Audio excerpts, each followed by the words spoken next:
తొలి చూపు చాలంట చిత్తాన చిత్రంగా ప్రేమనేది పుట్టగా 10 మంది అంటుంటే విన్నాను ఇన్నాళ్ళు నమ్మలేదు బొత్తిగా ఆ కళ్ళలో ఆ నవ్వులో మహిమ ఏమిటో ఆ కాంతిలో ఈనాడే నా ఉదయమైనదో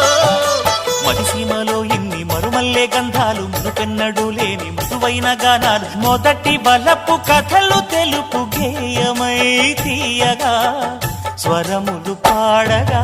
ఏ స్వప్నలోకాల సౌందర్య రాసి నా ముందుకొచ్చింది కనువిందు చేసి ఏ నీలి మేఘాల సౌధాలు విడిచి ఈ నేల నడిచింది ఆ మెరుపు వచ్చి